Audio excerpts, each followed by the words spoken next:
Hello साथीहरु नमस्कार। यहाँहरुलाई स्वागत छ फेरि अर्को एउटा नयाँ भिडियो लिएर म आइसकेको छु।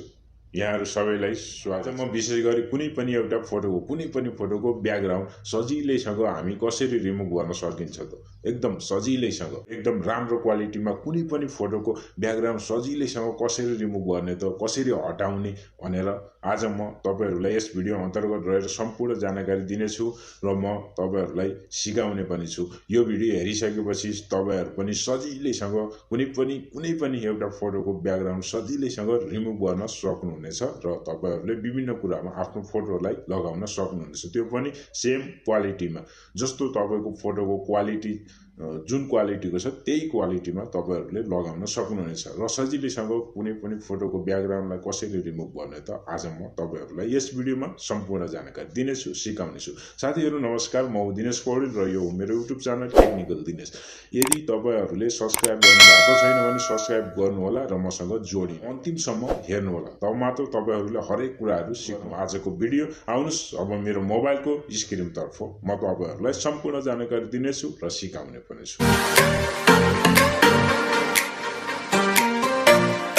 नमस्कार, यहाँहरुलाई स्वागत छ मेरो मोबाइलको स्क्रिनमा। आज हामी सिक्दै छौं कुनै पनि फोटोको ब्याकग्राउन्ड सजिलैसँग कसरी रिमुभ गर्ने।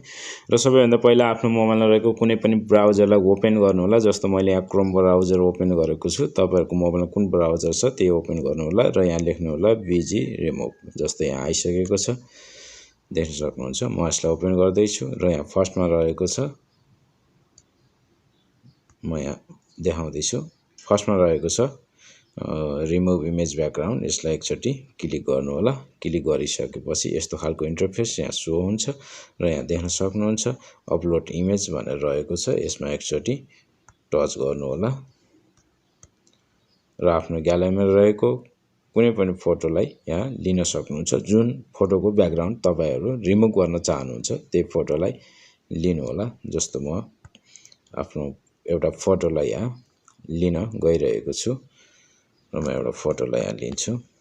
जस्तो म कुनै पनि एउटा फोटो तपाईहरु लिन सक्नुहुन्छ। जस्तो म यो फोटोलाई लिएँ, म यसलाई ओके गर्छु।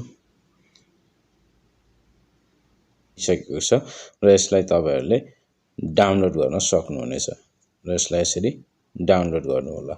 डाउनलोड गरिसकेपछि सिधा यो फोटो तपाईको ग्यालरीमा गएर सेभ हुनेछ र यसैगरी तपाईहरु पनि आफ्नो फोटोलाई कुनै पनि फोटोलाई सजिलैसँग ब्याकग्राउन्ड रिमुभ गर्न सक्नुहुनेछ।